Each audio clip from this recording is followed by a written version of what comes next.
Bienvenidos a nuestra clase número 7. Hoy estaremos viendo las ciudades de refugio y ellas nos van a ayudar a ver a Jesucristo como nuestro refugio eterno. Nuestra introducción dice cómo la Biblia nos habla de la misericordia de Dios hacia su pueblo. Y sin duda, estas ciudades de refugio son una de las muestras de su gracia divina hacia el ser humano. Dios no minimiza el mal, pero hace posible la justicia para el ofensor inocente.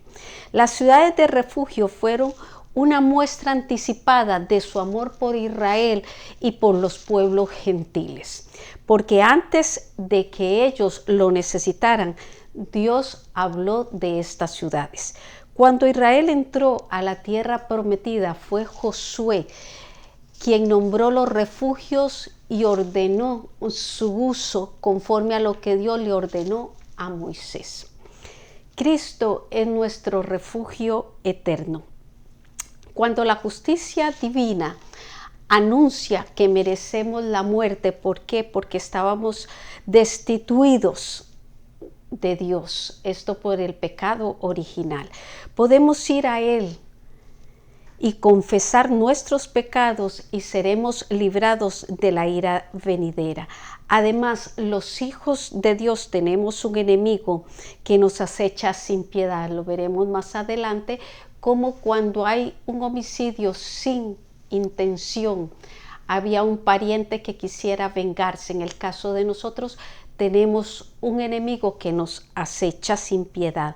Y la única manera que tenemos para vencerlo es poner nuestra fe en lo que Cristo hizo por nosotros en la cruz.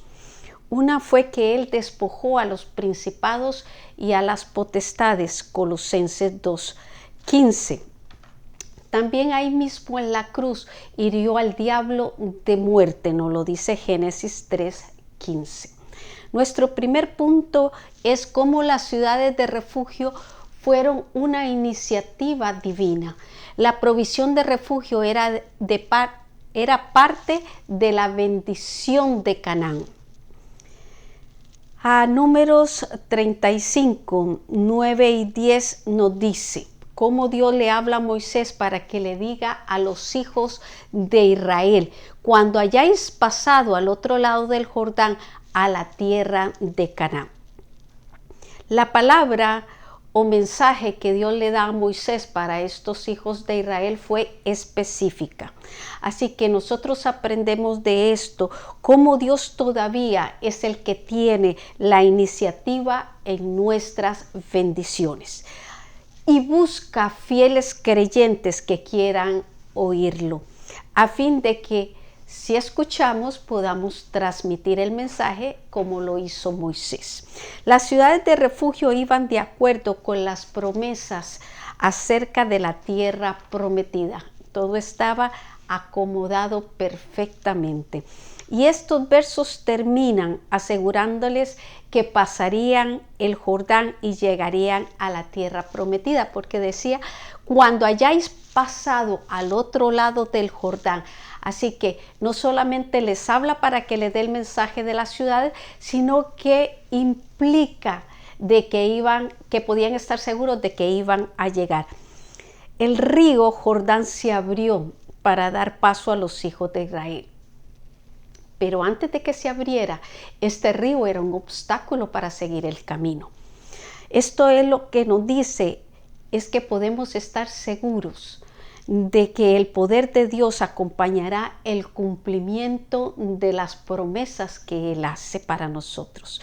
Nosotros en Cristo tenemos grandes promesas. Vea lo que dice Juan 14, 2 o 3. En la casa de mi Padre muchas moradas hay. Si así no fuera, yo os lo hubiera dicho. Voy pues a preparar lugar para vosotros. Y si me fuera y os preparare lugar, vendré otra vez y os tomaré, dice, a mí mismo, para que donde yo esté, vosotros también estéis. Punto número B. Como la provisión divina era una manifestación de la justicia de Dios. Nuestro Señor es justo y a través de las ciudades de refugio se hace evidencia se hace evidente, su justicia. El verso 11 nos dice, os señalaréis ciudades, ciudades de refugio tendréis, donde huya el homicida, que hiera a alguno de muerte sin intención. Dice este verso que al llegar a Canaán debían de señalar 6 ciudades de refugio. Estas ciudades debían de ser fortificadas, lo que implicaba que tenían muro y puerta. Esto para brindarle protección segura al que estuviere en peligro. Los que huimos de la muerte eterna a causa del pecado, hallamos en Él, en Jesucristo, un refugio eterno. Deuteronomio 33, el eterno Dios es tu refugio, nos dice. Y acá abajo los brazos eternos. Él echó de delante de ti al enemigo. Esto era para quien diera muerte a alguien sin premeditación. La ley de Dios consideraba homicida al tal que lo hiciera, pero no era declarado digno de muerte porque lo había hecho sin intención. Entonces él podría huir a una de aquellas ciudades y exponer en la puerta su asunto para poder obtener la entrada y salvar así su vida. La oportunidad de salvación está hecha, pero cada persona somos responsables de acudir a nuestro Señor y Salvador Jesucristo y recibir gratuitamente su gracia. El verso 12 nos dice, y os serán aquellas ciudades para refugiarse del vengador, y no morirá el homicida hasta que entre en juicio delante de la congregación. Este verso hace ver la posibilidad de que el vengador de la sangre, dice, amenazara al heridor involuntario. Casi siempre este era un pariente de aquel que había muerto. La justicia divina se anticipó y facilitó estas ciudades para evitar la muerte violenta por venganza, pero también dejó claro que el heridor debía ir a juicio delante de la congregación, porque Dios es justo y no tiene por inocente al culpable, pero tampoco por culpable al inocente. Debemos procurar que nuestras acciones, ahora nosotros que estamos en la fe, hacia nuestro prójimo, tengan una motivación justa delante del Señor. Punto número 2. El refugiado debía mantenerse dentro de la ciudad para ser salvo. El refugiado era responsable por obedecer las reglas de su salvación. Verso 26. Mas si el homicida saliere fuera de los límites de su ciudad de refugio en el cual se refugió. Así que este verso nos da a entender que la persona refugiada dentro de estas ciudades tenía todo lo necesario para sobrevivir. Asimismo, nosotros los creyentes estamos completos en Cristo, que es la cabeza de todo principado y potestad, nos lo dice Colosenses 2:10. Ahora, si el refugiado tenía en poco el peligro que corría, era libre para salir de aquel refugio. Dios no nos obliga a mantenernos en Cristo. El hombre tiene libre albedrío para llegar a ser como Esaú, que dice que por una comida vendió su primogenitura, en Hebreos 12:16. La libertad puede llegar a volverse en algo que nosotros hacemos en contra de nosotros mismos. Sin embargo, aquí nos está dando el ejemplo con Esaú, que lo hizo, y Dios le dio esa libertad por su decisión. Verso 27. Y el vengador de la sangre le hallare fuera del límite de la ciudad de su refugio, y el vengador de la sangre matare al homicida, no se le culpará por ello. El refugiado al no obedecer las reglas dadas por Dios para salvarse y salir de la ciudad de su refugio, quedaba a merced del vengador. En estas condiciones, las orientaciones divinas eran que si el vengador lo mataba fuera de la ciudad de refugio, no sería culpable de su muerte. Igualmente, el creyente en Cristo es libre para alejarse de su Salvador, pero no es libre del peligro que correrá. Dios nos da libertad para servirle y para desobedecerlo. Vea los 3 ejemplos que les tengo, con Adán, con Caín y con el pueblo de Israel. Adán, el Señor le dijo en Génesis: de todo árbol del huerto podrás comer, mas del árbol de la ciencia del bien y del mal no comerás. En el caso de Caín le dice: el pecado está a la puerta. Con todo esto a ti será su deseo. Tú eres el que lo vas a escoger y tú te enseñorearás de él. Tú puedes decirle que sí o tú puedes decirle que no. En el caso del pueblo de Israel todavía es mucho más específico. Os he puesto delante la vida y la muerte, la bendición y la maldición. Escoge pues la vida para que vivas tú y tu descendencia. Aún así da el consejo. Todos los seres humanos somos culpables ante la justicia de Dios por el pecado. Es por eso que todos necesitamos aceptar a Cristo y su sacrificio para librarnos de una muerte eterna. Y una vez salvos, permanecer en Cristo para evitar ser alcanzados por el adversario. ¿Quién es el adversario? El diablo. En Primera de Pedro 5:8 nos lo dice, como él anda alrededor buscando a quien devorar. Punto B. Dios mismo dice que estableció hasta cuánto estaría refugiado el homicida. El homicida debía estar en la ciudad de refugio hasta la muerte del sumo sacerdote. El sumo sacerdote era el que entraba al lugar santísimo en el día de la expiación. Y él obtenía gracia divina sobre el pecado por 1 año. Eso significa que esto se hacía cada 12 meses. El sacrificio expiatorio de Cristo es lo que nos permite hallar gracia ante los ojos del Padre y así evitarnos la muerte eterna. Es muy curioso que la muerte del sumo sacerdote como permiso de salida en el capítulo 35 de Números se menciona, dice 3 veces, en los versos 25, 28 y 32. Lo que nos da a entender es que la muerte del ministro era vista como la remisión del pecado del asesino.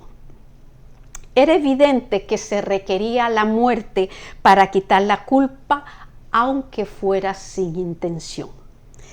Esto es en nosotros el poder de la muerte de Cristo, quitar la culpa del pecado y hacernos libres de él. Cuando el homicida por la muerte del sumo sacerdote quedaba libre para volver a la tierra de su posesión, era libre y nadie tenía el derecho de vengarse de él. Cuando Cristo nos perdona, nos libra del poder del enemigo, pero también nos restituye lo que él nos había quitado. Cuando él volvía, en este caso el homicida, tenía el derecho de cultivar y también de fructificar. El creyente perdonado por la gracia de Cristo lleva fruto para Dios, nos dice Romanos 7:4. Así también vosotros, hermanos, habéis muerto a la ley mediante el cuerpo de Cristo, para que seáis de otro, del que resucitó de los muertos, a fin de que llevemos fruto para Dios. Si cuando estamos en la carne damos fruto para la carne, ahora en Cristo debemos también dar el fruto en Cristo. Punto número 3. El refugio de salvación era para judíos y gentiles. Los nombres de las ciudades tipificaban a Cristo. Dice Josué 20, 7 y 8. Entonces señalaron a sedes en Galilea, en el monte de Neftalí, Siquén en el monte de Efraín y Kiriat Arba, que es Hebrón, en el monte de Judá. Y al otro lado del Jordán, al oriente de Jericó, señalaban a Becer en el desierto, en la llanura de la tribu de Rubén, Ramot en Galad de la tribu de Gad y Golán en Basán de la tribu de Manasés. Las ordenanzas divinas sobre las ciudades de refugio fueron obedecidas por Josué cuando ellos llegaron a Canaán. Al llegar ellos, señalaron las 6 ciudades.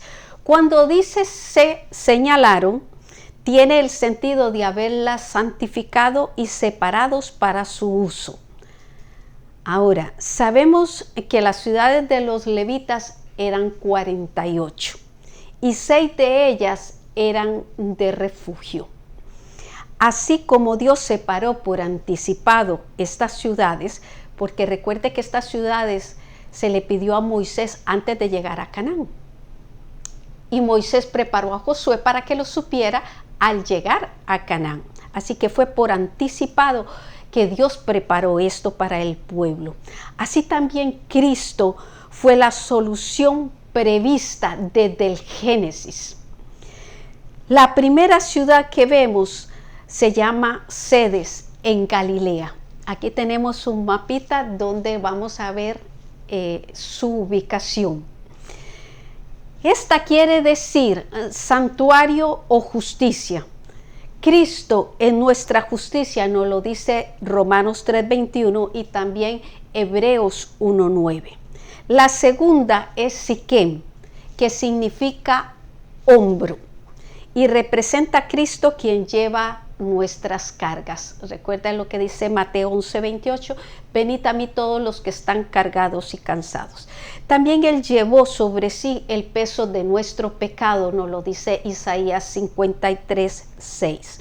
La tercera ciudad es Kiriat Arba, que es Hebrón y significa asociación o comunión. Nosotros hemos sido reconciliados con Dios por la muerte de su Hijo, Romanos 5:10. La cuarta es Becer, que se refiere a fortaleza. Dios es nuestro amparo y nuestra fortaleza, nos dice el Salmo 46:1. Y también podemos decir que es nuestro pronto auxilio. La quinta es Ramot, que es ensalzamiento o exaltado. Y vemos cómo el Padre exaltó a Cristo hasta lo sumo y le dio un nombre que es sobre todo nombre en Filipenses 2:9. Y la última, que es la sexta, Golán, que nos habla del gozo. Porque en la presencia de Dios, dice, hay plenitud de gozo. Salmo 16:11. Se nos enseña que por la ubicación de estas 6 ciudades, un homicida que tuviera que huir a alguna de ellas no estaría a más de 48 kilómetros. Estaba al alcance de poder salvarse. Vean este mapa. Está dividido en las diferentes tribus, como es la de Judá, Rubén, Manasés, Benjamín, etc. Esas estrellitas son las 6 ciudades refugio. Vea su ubicación, por eso dice que estaba en lugares donde ellos podían llegar en caso de huir. Para nosotros hoy día, el consejo es buscar a Jehová mientras pueda ser hallado y llamarle, dice, en tanto que está cercano. Isaías 55:6. Punto B. La bendición de salvación es para judíos y para gentiles. Dice el verso 9.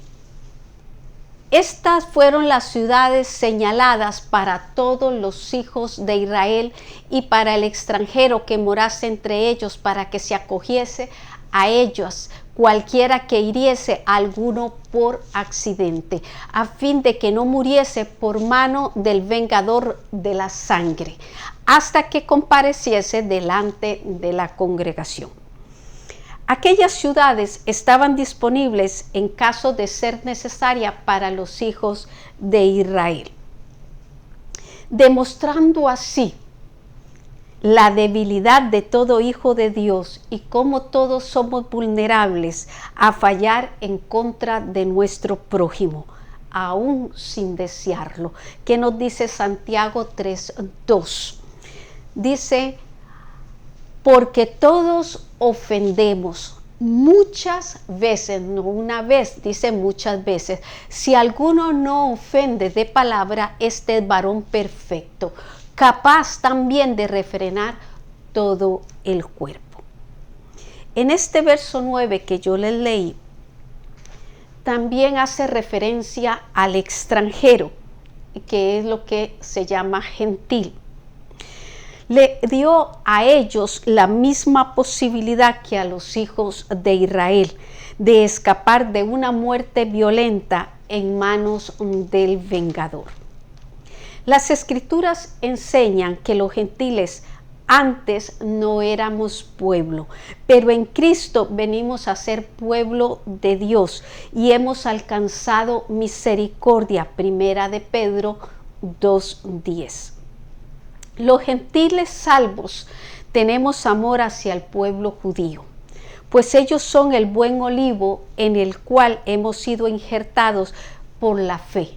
Romanos 11, los versos 17 y 24.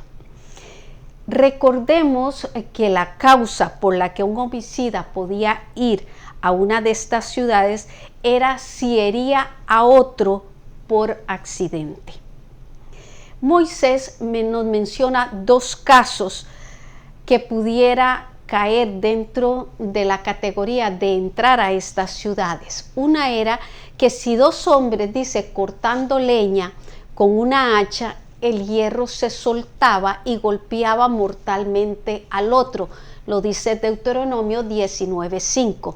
También si alguien sin ver a la persona le dejaba caer una piedra y lo mataba. Números 35:23. Después de refugiarse en la ciudad, el homicida podía ser sometido a un juicio justo ante la congregación, porque al haber un muerto, ¿verdad?, podían haber los nervios demasiado alterados donde no fuera la justicia, sino el deseo de venganza. Pero ya ahí en el refugio, todo el mundo tranquilo y de una manera imparcial, se podía llevar a cabo un juicio justo. El hecho de que los gentiles también pudieran ser alcanzados por una misericordia tan grande nos ilustra lo universal del mensaje de salvación.